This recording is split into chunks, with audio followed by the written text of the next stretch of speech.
When I married Hannah, I believed she was my partner for life.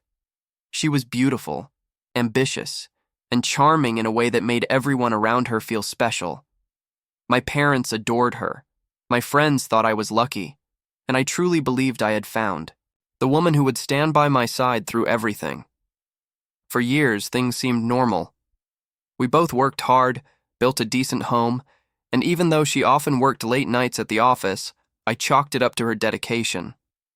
She worked as an assistant manager at a large firm, and her boss was known for being demanding. Whenever I asked, she would sigh and say, "You don't understand how stressful my job is," and I believed her. The first cracks appeared when my father asked me about missing funds from our family account. My family owned a small but successful construction business, and I handled finances along with my dad.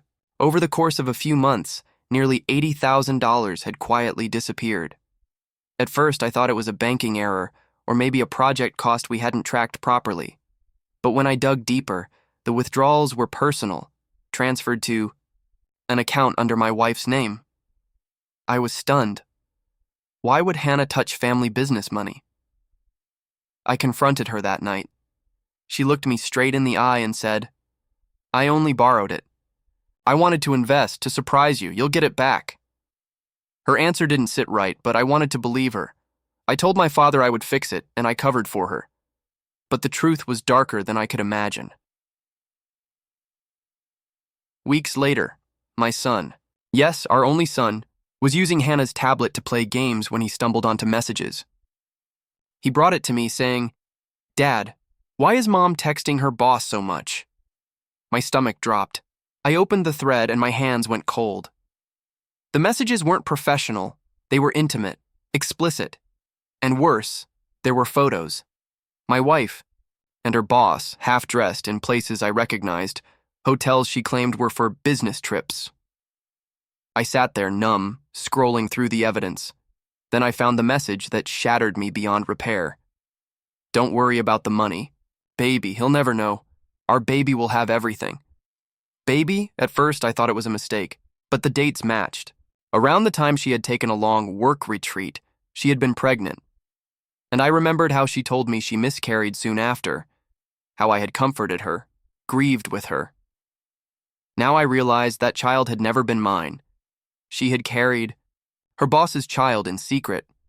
I wanted confirmation, so I dug deeper. I contacted a lawyer, pulled financial records, and even had a private investigator follow her. Within weeks, everything was exposed.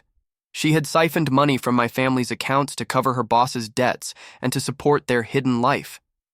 She had secretly given birth and claimed she was traveling for work during that time.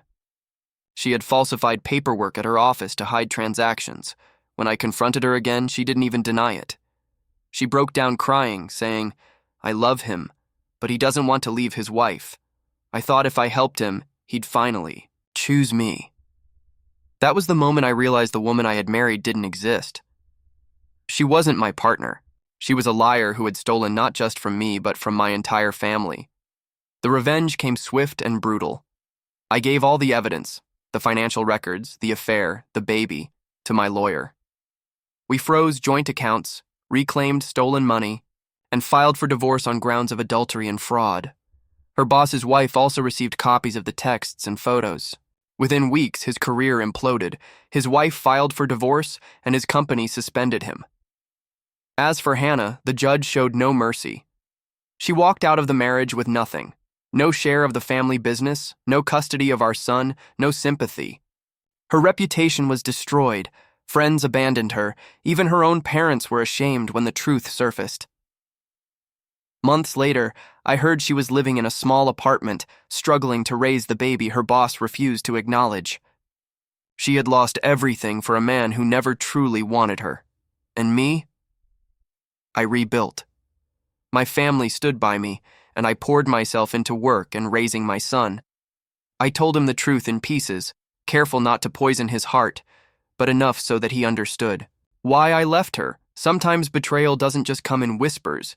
It comes crashing down in lies, money stolen, and children born in shadows. And when it does, you have two choices: stay broken or rise stronger. I chose the second. And Hannah? She became a story, a warning of what happens when lies, greed, and betrayal finally catch up to you.